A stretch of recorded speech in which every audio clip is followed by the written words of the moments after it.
ऋषियों की आशा नहीं, जिनके साम्य भाव धन रखते हैं, निज पर के हित साधन में जो निश दिन तत्पर रहते हैं। स्वार्थ त्याग की कठिन तपस्या बिना खेद जो करते हैं, ऐसे ज्ञानी साधु जगत के दुख समूह को हरते हैं। बोलो पंच परमेष्टि भगवान की जय। 1008 श्री आदिनाथ भगवान की जय। जय बोलो अंतिम तीर्थेश भगवान महावीर स्वामी की जय। आचार्य भगवान गुरुवर श्री विशुद्ध सागर जी महाराज की जय। मुनि श्री सुप्रभ सागर जी महाराज की जय। मुनि श्री प्रणत सागर जी महाराज की जय। जय जन बंधु, हम यहाँ उपस्थित हुए हैं लोकप्रिय कार्यक्रम सम्यक समाधान के लिए।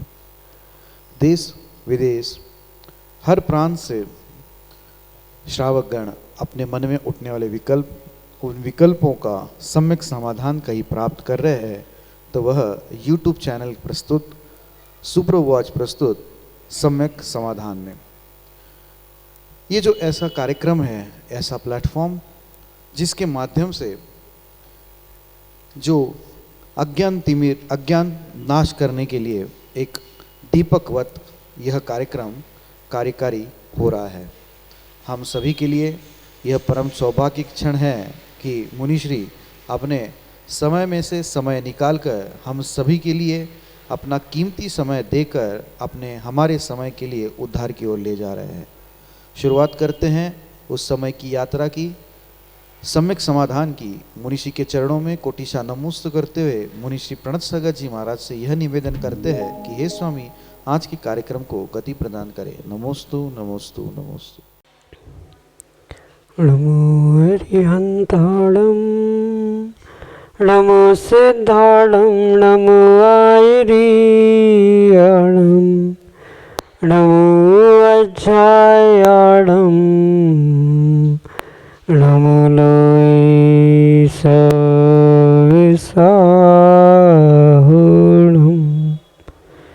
पंच परमेष्टि भगवान की परम पूज्य आचार्य भगवंत गुरुवर विशुद्ध सागर जी मुनि महाराज की, परम पूज्य मुनि श्री सुप्रभ सागर जी महाराज की,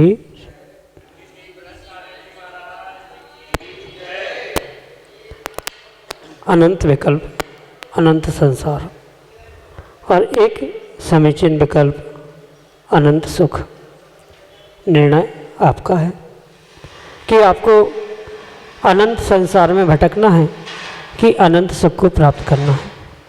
अगर वास्तव में अनंत सुख को प्राप्त करना है तो बस हमारे मन में जो अनंत विकल्प हैं, उन अनंत विकल्पों में से किसी एक विकल्प को समीचीनता प्रदान करने की आवश्यकता है।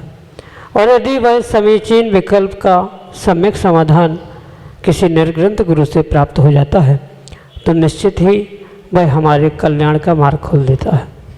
ऐसे वह आत्मसुख की प्राप्ति का एकमात्र कार्यकारी उपाय समीचीन विकल्पों का सम्यक समाधान, जो कि हम सभी प्रतिदिन आगम के परिप्रेक्ष्य में परम पूज्य आचार्य भगवंत गुरुवर विशुद्ध सागर जी महाराज के मंगल सुभाषित से, उन्हीं के सुयोग्य से परम पूज्य मुनि श्री सुप्रभ सागर जी महाराज के मुखारबिंद से प्राप्त कर रहे हैं। प्रारंभ करते हैं आज के सम्यक समाधान को। और आज का पहला विकल्प उदगीर महाराष्ट्र से बाहुबली जैन परम पूज्य मुनि श्री के श्री चरणों में बारंबार नमोस्तु निवेदित करते हुए अपना समीचीन विकल्प रख रहे हैं कि महाराज जी, मैं हमेशा दुखी ही रहता हूँ और ऐसी स्थिति में जब भगवान के गुरु के दर्शन करते हैं तो ऐसे लगता है कि जब मन सुखी हो तब दर्शन करना चाहिए, तभी जब अच्छा वक्त आएगा तब मन भर के भगवान के देव गुरु के दर्शन करेंगे। तो क्या ऐसा सोचना हमारा उचित है? हमारे समीचीन विकल्प का सम्यक समाधान करने की अनुकंपा करें। नमोस्तु महाराज जी, नमोस्तु। ओम नमः सिद्धम। परम पूज्य आचार्य भगवान गुरुवर विशुद्ध सागर जी महाराज की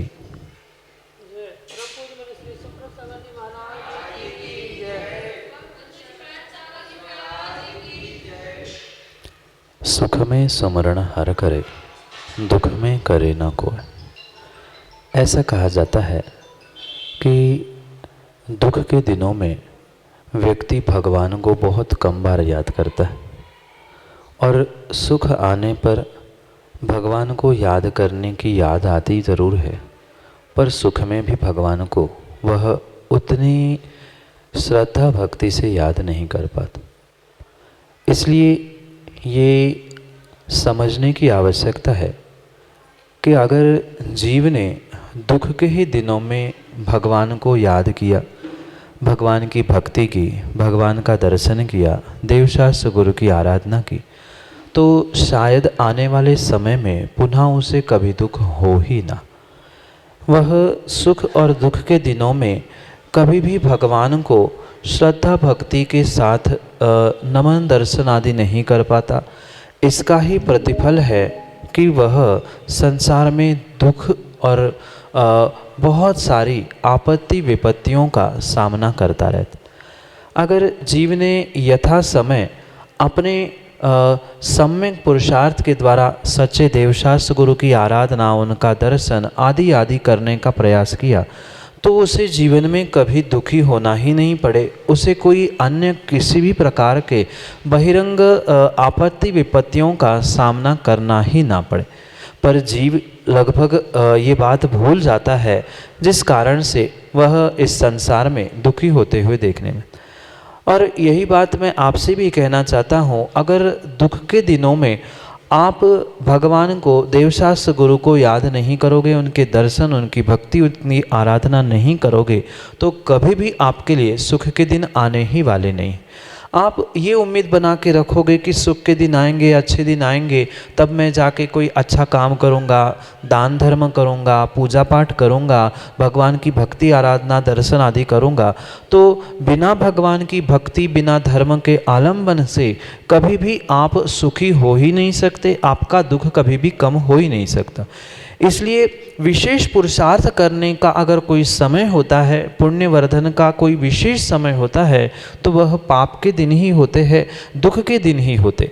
उन दुख के दिनों में ही अगर व्यक्ति संभल जाए तो आने वाले समय का तो दुख अवश्य ही संभल सकता है, क्योंकि वर्तमान में जो भी कर्म का उदय देखने में आ रहा है वह कहीं न कहीं भूत में किए गई गलती का ही प्रतिफल था कि वह आज दुखी हो रहा है। और आज उन दुख के दिनों में भी अगर व्यक्ति अपने आप को संभाल नहीं पा रहा है, उन दुख से छूटने की व्यवस्था नहीं कर पा रहा है, पुण्य कार्य नहीं कर पा रहा है, भगवान की भक्ति, दर्शन, आराधना आदि नहीं कर पा रहा है, तो कभी भी वह दुख के दिनों से उभरने वाला है ही नहीं है।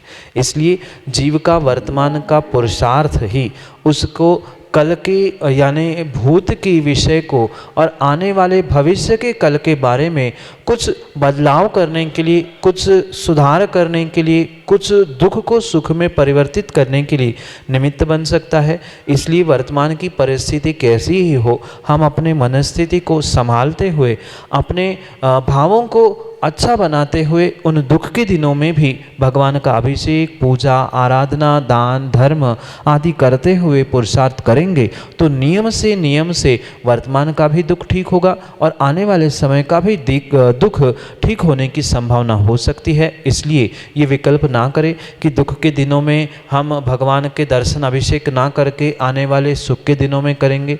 अगर आज ही आप भगवान का दर्शन, भक्ति, आराधना करना छोड़ दोगे तो आने वाले समय में तो और भी दुख से और दुख बड़ा और बड़ा दुख प्राप्त होने की संभावना हो सकती है।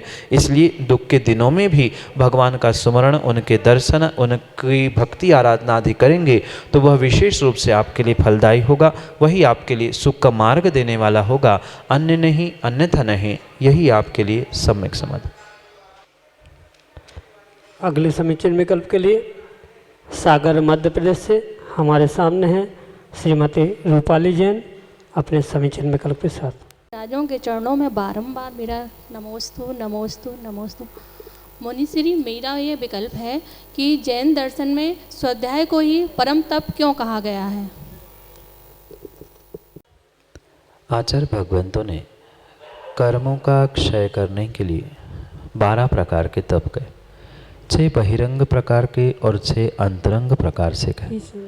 उन 6 अंतरंग तपों में स्वाध्याय एक ऐसा श्रेष्ठ तप है जिसके द्वारा शरीर की या अन्य किसी भी बहिरंग रूप से मेहनत किए बिना जीव कर्मों की निर्जरा करता है। क्योंकि सभी तप परिपूर्ण रूप से कर्मों की निर्जरा करने के लिए ही निमित्त है, पर फिर भी स्वाध्याय को परम तप कहने के पीछे आचार्य भगवंतों का और वक्ताओं का ये अभिप्राय नहीं है कि अन्य तप उसके सामने छोटे हैं। जैसी जैसी अपेक्षा बदलती है वैसे वैसे उन तपों को श्रेष्ठ तप कहा जाता है। निर्वाण देने वाला अगर कोई परम साधकतम साधन है, यानी जिससे निर्वाण होगा, ऐसा अगर तप समझे तो वह मात्र ध्यान है, तो उस अपेक्षा से ध्यान परम तप कहा जा सकता है। पर वर्तमान में पंचम काल की अपेक्षा से जहाँ शारीरिक रूप से कोई भी मेहनत नहीं होती है, मानसिक रूप से भी कोई मेहनत नहीं होती है, ऐसी बिना बहिरंग कोई मेहनत के बहुत सारी कर्मों की निर्जरा करने के लिए अगर कोई साधन पंचम काल में हो सकता है तो वह स्वाध्याय है। क्योंकि जहाँ ग्रंथों का स्वाध्याय हुआ करता है वहाँ अपनी आंखें उन ग्रंथों के पंक्तियों को पढ़ने का पुरुषार्थ करती है, मन उसके अर्थ को निकालने का प्रयास करता है, वचन भी उनके शब्दों का उच्चारण करने में लगा रहता है। तो इन निमित्तों से मन वचन काय की चंचलता कम हो गई, उसके निमित्त से योगों का परिस्पंदन नहीं हुआ, कर्मों का आश्रय रुका, और स्वाध्याय में श्रद्धा है, जिनवाणी देवशास्त्र गुरु के प्रति जो अकाट्य श्रद्धा है, उस श्रद्धा के निमित्त से भी परिपूर्ण रूप से जीव कहीं न कहीं कर्मों की निर्जरा भी कर लेता है। इस अपेक्षा से मात्र स्वाध्याय को परम तप कहा है, पर सर्वथा ऐसा नहीं है। प्रत्येक तप, चाहे अंतरंग तप हो चाहे बहिरंग तप हो, वे 12 ही प्रकार के तप कर्मों की निर्जरा करने के लिए ही है, और 12 ही तप श्रेष्ठ ही है। मात्र वक्ता की जैसी अपेक्षा है, जैसा आचार्य भगवंतों का अभिप्राय है, वैसा उस काल में उस स्थिति में उस मानसिकता को और अपेक्षा को लेते हुए किसी व्रत को विशेष रूप से कहने का प्रयास वहाँ आचार्य भगवंतों ने किया। पर इसका मतलब मैं पुनः कहना चाहता हूँ कि इसका मतलब किसी भी प्रकार से किसी अन्य तप को हीन या कम नहीं कहा गया है। सभी तप समान रूप से ही फलीभूत होने वाले होते हैं, अगर समान रूप से भावों की विशुद्धि प्राप्त कर रहे हैं तो। अन्यथा भावों की विशुद्धि के ऊपर बहुत सारे कार्य अवलंबित होते। इसलिए अवश्य समझे, स्वाध्याय को परम तप मात्र किन्हीं अपेक्षाओं से कहा है, किसी अभिप्राय को लेते हुए कहा है। सर्वथा कोई भी तप अन्य तपों से श्रेष्ठ नहीं होता। वहाँ शारीरिक मेहनत नहीं लगती, कोई धूप में नहीं बैठना, कोई आसन लगा के नहीं बैठना, कोई भूख प्यास की परिचय आदि कष्टों को नहीं सहन करना। मात्र श्रद्धापूर्वक जो जिनवाणी है, शास्त्र है, उसका स्वयं के लिए अध्ययन करना ही ये स्वाध्याय कहा। इस अपेक्षा से जो असंख्यात गुण श्रेणी कर्मों की निर्जरा करने के लिए निमित्त बन सकता है, ऐसे उस तप को ही आचार्य भगवंतों ने अपेक्षाकृत उत्कृष्ट यानी परम तप कहा है। अन्य वहाँ कोई भी अभिप्राय नहीं है। यही आपके लिए सम्यक समझ। प्रकाश चंद जैन, तिलकगंज, सागर, मध्य प्रदेश से अगले समीचीन विकल्प के लिए हमारे सामने। महाराज के लिए नमोस्तु। मेरा प्रश्न है महाराज जी कि वेदी के सामने भगवान की आरती किस प्रकार करना चाहिए, मेरी शंका का समाधान कीजिए आप। प्रकाश चंद जी, वेदी के सामने भगवान की आरती इस प्रकार से करनी चाहिए कि हमारे भीतर भी केवल ज्ञान का प्रकाश प्रज्वलित हो जाए, और उसके लिए श्रद्धा भक्ति के साथ जो घी आदि का दीपक होता है उसे मर्यादित रूप से आरती के रूप में स्वीकार किया गया है। क्योंकि अगर वह सामग्री मर्यादित नहीं है तो कहीं ना कहीं वह आपके लिए आरती के निमित्त से पुण्य की वजह पाप भी देने वाला हो सकता। इसलिए भगवान के सामने जब भी आरती करनी होती है, वहाँ उस घी के दीपक के माध्यम से परिपूर्ण रूप से उतना ही घी का प्रयोग किया जाए जिसके निमित्त से कोई भी अन्य जीवों की हिंसा विराधना ना हो। माना कि हमें एक छोटी सी आरती करनी है और हमने पूरी दीपक भर के घी भर लिया उसमें, तो वह बहुत लंबे समय तक चलेगा और पता नहीं कितने जीवों की विराधना होगी। हमें एक ही आरती करनी थी, इतना ही घी उसमें डाला जो 5-10 मिनट चले। पुनः आगे जिसको करना है वो अपना स्वयं दीपक जलाए, स्वयं प्रज्वलित करे और स्वयं आरती करे। पर हम दूसरों को देखते हुए, अन्य कोई विचार करते हुए अगर आरती कर रहे हैं तो वह हमारे लिए दोषपूर्ण हो सकता है। इसलिए भगवान की वह आरती अवतरण करते हुए जो जन्म जरा मृत्यु के अवतरण को मिटाने वाली हो सकती है, केवल ज्ञान के प्रकाश को देने वाली हो सकती है, मोहांधकार को नाश करने वाली हो सकती है, उसको प्रज्वलित करते हुए मर्यादा के साथ उसका अवतरण करते हुए, यानी भगवान के सामने उसे घुमाते हुए इस प्रकार से करनी चाहिए जिसके द्वारा हम अपने कर्मों की भी निर्जरा करें, वहाँ जीवों की विराधना भी न हो। इस प्रकार से भगवान की वेदी के सामने खड़े होकर आरती करनी चाहिए। यही आपके लिए सम्यक समझ।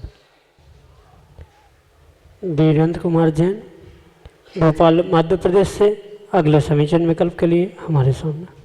नमोस्तु नमोस्तु नमोस्तु।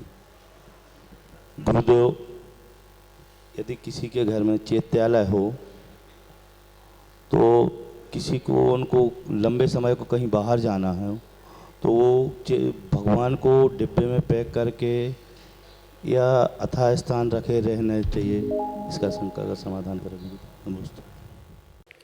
भगवान की प्रतिमा चाहे गृह चैत्यालय में हो या जिन मंदिर आदि कहीं भी विराजमान, उनको अभिषेक पूजा या उनके निमित्त से उनकी अभिषेक पूजा नहीं करने से भगवान बासे नहीं रहते। उनको अर्घ्य नहीं चढ़ाया तो भगवान नाराज भी नहीं होते। उनका अभिषेक नहीं किया है तो भी वह किसी प्रकार से हमसे रुष्ट नहीं होते। इसलिए अवश्य समझे, ये तो हमारे स्वयं की कर्मों की निर्जरा के लिए, पापों का प्रक्षालन करने के लिए भगवान का प्रक्षाल, अभिषेक, पूजा, अर्घ्य आदि सब कुछ व्यवस्था है। इसलिए ये विकल्प करने की आवश्यकता नहीं है कि लंबे समय के लिए किसी व्यक्ति को कहीं जाना है तो वो भगवान वैसे ही बैठे रहेंगे तो वो क्या बासे हो जाएंगे।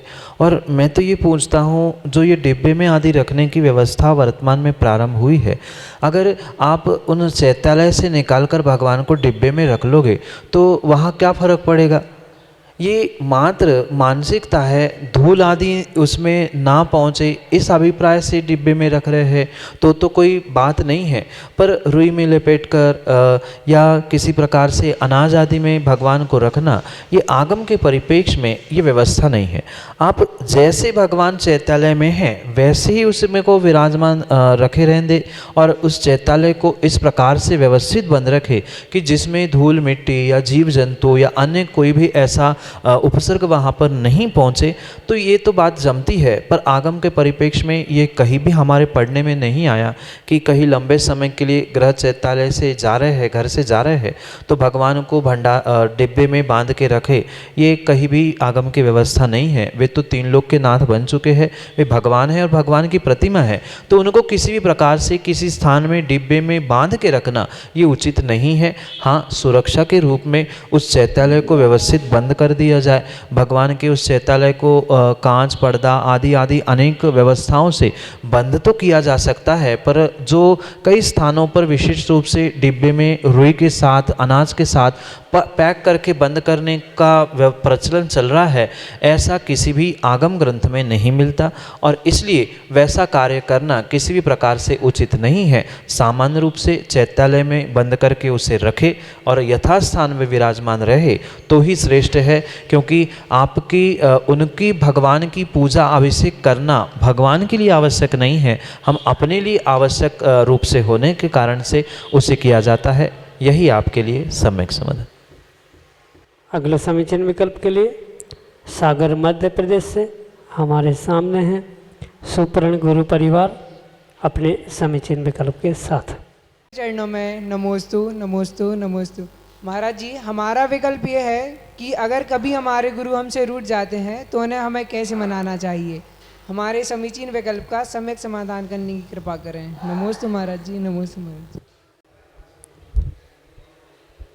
ऐसा कहा जाता है, कबीरा वो नर अंधे हैं जो कहते हैं गुरु और, हरि रूठे तो ठौर है गुरु रूठे नहीं ठोर। यह तन विष की बेलरी, गुरु अमृत की खान। शीश दिए तो गुरु मिले, तो भी सस्ता जान। इसलिए ये जो पंक्तियों का अभिप्राय है, इसे समझते हुए जीव को और प्रत्येक व्यक्ति को इस संसार में अगर सर्वश्रेष्ठ कोई स्थान है तो वह गुरु का ही स्थान मानना हो। और ये भी समझे कि हमारा समर्पण, हमारी भक्ति, हमारी भावना जो निर्मल प्रकार से गुरु के चरणों में थी, है और रहेगी, वो ही आपके आत्म कल्याण के लिए एक निमित्त बन सकती। जैसे कि पंक्तियों में कहा कि हरि रूठे सो ठौर है, पर गुरु रूठे नहीं ठौर। अगर आपकी कुछ गलती के कारण से आपसे अगर गुरु रूठ रहा है या आपसे दूर हो रहा है, तो सबसे पहले तो आपको अपनी गलती का एहसास करने की आवश्यकता है और उस गलती के एहसास के साथ साथ गलती के बारे में क्षमा याचना करते हुए अगर गुरु से प्रायश्चित भी ले लोगे तो भी आप अपने पापों से और कर्मों से बचने की संभावना है। आगम में और नीतिकारों ने ये भी कहा है कि किस व्यक्ति को किस प्रकार से खुश किया जा सकता है। अगर कोई सेठ है, उसे सोने हीरे जवाहरात दे दो तो वह खुश हो जाता है। कोई मित्र है, उसे कहीं पार्टी आदि के लिए ले जाओ तो वो खुश आ जाता है।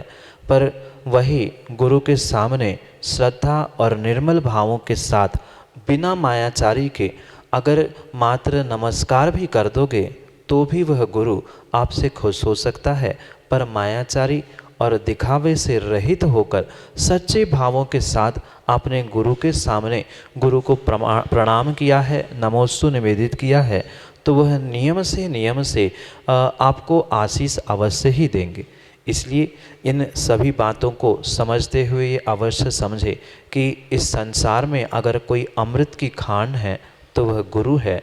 और उसके लिए कवियों ने लिखा है कि शीश दिए गुरु मिले तो भी सस्ता जान। अगर अपना शीश काट के भी गुरु मिल रहा है तो वो भी बहुत सस्ता सौदा है। इसलिए हम अपने सब काम छोड़ते हुए सबसे पहले ऐसा पुरुषार्थ करें कि हम गुरु की प्रत्येक बात और प्रत्येक क्रिया को श्रद्धा के साथ मानने का प्रयास करेंगे तो शायद गुरु कभी आपसे रूठे ही नहीं। और माना कि कभी आपको ऐसा लग रहा है कि गुरु हमसे रूठे हैं, तो कहीं ना कहीं ये भी समझ में आना चाहिए कि आपने कहीं गलती की है, तभी वह गुरु आपको सबक सिखाने के लिए कुछ कर रहा है। क्योंकि जो नाराज़ होते हैं वे महाराज नहीं होते, और जो महाराज होते हैं वह नाराज़ भी नहीं होते। पर सीख देना भी शिष्यों को आवश्यक होती है, और बिना सीख के शिष्य बहुत सारी गलतियों को दोहराते हुए अपनी गलतियों से कभी उभर ही नहीं सकता। इसलिए मात्र उन शिष्यों को समझाने के लिए, सही रास्ते पर लाने के लिए ये एक गुरु का मात्र तरीका हुआ करता है। क्योंकि जो जैसा होता है उसको वैसा ही समझाना पड़ता है, सीधे को सीधी भाषा में और टेढ़े को टेढ़ी भाषा में। इसलिए ये कार्य गुरु सामने वाले शिष्य की योग्यता को देखते हुए ही कार्य करता है। इसलिए ये अवश्य समझे, जो ये 4 पंक्तियाँ है उसे हमेशा के लिए अपने दिलो दिमाग में बना के रखे। कबीरा वो नर अंधा है जो कहते गुरु कोई और। गुरु की बात को जो और अन्यथा कहता है वह इस संसार में अंधा है। गुरु को दूसरा कहता है कि इससे अच्छे वो गुरु है, वो भी संसार में अंधे है। हरि रूठे सो ठौर है, गुरु रूठे नहीं ठौर। इस बात को समझते हुए ही हमारा पुरुषार्थ, हमारा जीवन, हमारी श्रद्धा समर्पण से प्रत्येक कार्य हो, यही आपके लिए सम्यक समान। राहुल जैन, मनोरमा कॉलोनी, सागर, मध्य प्रदेश से अगले समीचीन विकल्प के लिए हमारे सामने। महाराज जी, मेरी शंका है कि मेरे घर के मैं बहुत सारे गमले रखे हुए हैं, उन गमलों के मैं खाद डालता हूँ, बीज डालता हूँ, कई प्रकार कीटनाशक भी कई बार उपयोग करता हूँ। उससे किसी प्रकार की जो जीव हिंसा होती है उसका क्या दोष लगेगा मुझे? गमलों में या घर में पेड़ पौधे लगाना इसमें तो वास्तव में कोई दोष नहीं है, पर वहाँ किस प्रकार से उनकी सुरक्षा आदि की व्यवस्था बनाई जाती है, उसके साथ साथ हमें दोषों के बारे में भी विचार करने की आवश्यकता। अगर उन गमलों में लगाए हुए पेड़ पौधों की सुरक्षा के पीछे अगर अन्य किसी प्रकार के जीवों की हम विराधना कर रहे हैं, जैसे कि उस मिट्टी में भी कई बार बहुत सारे छोटे मोटे जीव होते हैं, या कुछ ऐसे कीटनाशकों का प्रयोग भी किया जाता है पौधे की सुरक्षा के लिए, तो वहाँ तो परिपूर्ण रूप से दोष है। पर जो नेचुरल रूप से कार्य होता है, जैसे उन मिट्टियों में स्वाभाविक रूप से कभी अर्थवर्म उत्पन्न होते हैं, तो वे ही उस भूमि को यानी उस मिट्टी को बहुत व्यवस्थित करते हैं। ऐसे नेचुरल प्रकार से अगर उनकी सुरक्षा कर रहे हैं, उनको खाद आदि दे रहे हैं, तो वहाँ कोई भी दोष नहीं है। पर हमारा अभिप्राय ये है कि ये कीटनाशकों का प्रयोग करते हुए ये कीड़े आदि नष्ट हो जाए, हमारा पेड़ या हमारा ये पौधा और बड़ा हो जाए, उसको फल फूल आदि लगे, आदि रूप अगर कोई विचार या कोई और निर्णय है, तो वहाँ तो परिपूर्ण रूप से दोष हो सकता है, क्योंकि हमारा अभिप्राय अन्य जीवों की हिंसा रूप है। भले ही मारने का अभिप्राय साक्षात नहीं था, उस पेड़ पौधों की सुरक्षा की अपेक्षा से किया गया था, पर एक पेड़ के पीछे, एक पौधे के पीछे जो बहुत सारे जीवों की हिंसा विराधना का कार्य किया जा रहा है, उपक्रम किया जा रहा है, कहीं ना कहीं से वह आपके लिए दोषपूर्ण ही हो सकता है। इसलिए ये विवेक रखते हुए गमलों की सुरक्षा करें, पेड़ पौधों की सुरक्षा तो करें, पर इस प्रकार से सुरक्षा करें कि जिसके निमित्त से अन्य किसी भी प्रकार के जीव जंतुओं का विघात ना हो। वर्तमान में बहुत सारे ऐसे नेचुरल प्रोडक्ट्स आ चुके हैं, या जिसे नैसर्गिक खेती आदि कहते हैं, उसके द्वारा भी उनकी सुरक्षा और बहुत सारा कार्य किया जा सकता है। तो उसके माध्यम से आप अपने पेड़ पौधों की गमलों में लगाए हुए या घर में अन्यत्र लगाए हुए उन सब की सुरक्षा करें, तो आप दोष से भी बच सकते हैं, और पेड़ पौधों की सुरक्षा की थी, उनको बढ़ाया था, तो उसके निमित्त से कथनचित आपको पुण्य भी मिल सकता है। इस प्रकार से अपना अभिप्राय और अपनी कुछ क्रियाओं में थोड़ा सा ही सुधार करने से आप बहुत सारे पाप से बच सकते हो और बहुत सारे पुण्य को भी प्राप्त कर सकते हो। यही आपके लिए सम्यक समझ। जय जन बंधु, हम सभी लाभ ले रहे थे लोकप्रिय कार्यक्रम सम्यक समाधान का। प्रतिदिन यह कार्यक्रम 5:13 पे यूट्यूब चैनल सुप्रभ उवाच के माध्यम से प्रसारित होता है। मुनिश्री सुप्रभ सागर जी महाराज जी का नाम सुप्रभ, वाणी का पर्यायवाची नाम उवाच, सुप्रभ उवाच यह यूट्यूब का चैनल, आप उसके माध्यम से यह सम्यक समाधान कार्यक्रम देख सकते हैं। अन्य भी मुनिश्री के जो प्रवचन हैं, पुराने प्रवचन हैं, वह उसकी जानकारी और उसका डेटा भी आप YouTube चैनल के माध्यम से लाभ ले सकते हैं और उससे लाभान्वित हो सकते हैं। 8707548811 यह हमारा व्हाट्सएप का नंबर है। आप इस व्हाट्सएप के नंबर पे अपने विकल्प घर बैठे ही भेज सकते हैं। अगर आपको व्हाट्सएप पे टाइप करने की दिक्कत है, तो आप एक कागज़ पेन लेके अपना नाम, अपना विकल्प और अपने शहर का नाम लेके उसकी फ़ोटो निकाल के आप हम तक पहुंचा सकते हैं एवं उस सम्यक समाधान में अपना विकल्प पहुंचा सकते हैं। आप ऑडियो मैसेज या वीडियो मैसेज के द्वारा भी व्हाट्सएप के थ्रू अपने विकल्प हम तक पहुंचा सकते हो। samyak.samadhan@gmail.com यह हमारी ईमेल आईडी है। आप उस ईमेल आईडी के माध्यम से भी अपने विकल्प हम तक पहुंचा सकते हैं एवं उसका सम्यक समाधान मुनिषी के मुखारविंद से हम सभी प्राप्त करेंगे। प्रतिदिन 5:13 पे यूट्यूब चैनल पे सुप्रभ उवाच प्रसारित होता है। ऐसे ही शाम को 7:40 पे जिनवानी टीवी के माध्यम से मुनिश्री के प्रवचन प्रसारित होते हैं। आप घर बैठे मुनिश्री के प्रवचन का लाभ जिनवानी टीवी के माध्यम से ठीक शाम को 7:40 पे ले सकते हैं। अपराह्निक काल में दोपहरी में 2:20 पे एक नया सैटेलाइट टीवी चैनल शुरू हुआ है, उसका नाम है Adinath TV channel. Adinath TV channel के माध्यम से भी आप मुनिश्री के प्रवचन घर बैठे सुन सकते हैं। उसका टाइमिंग है ठीक दोपहर को 2:20 पे। आज के लिए इतना ही। ऐसे ही नाविन्यपूर्ण सवाल विकल्प लेके हम आप तक पहुंचते रहेंगे। तब तक के लिए आप सभी को जय जन मुनिश्री के चरणों में कोटिशा नमोस्तु नमोस्तु नमोस्तु।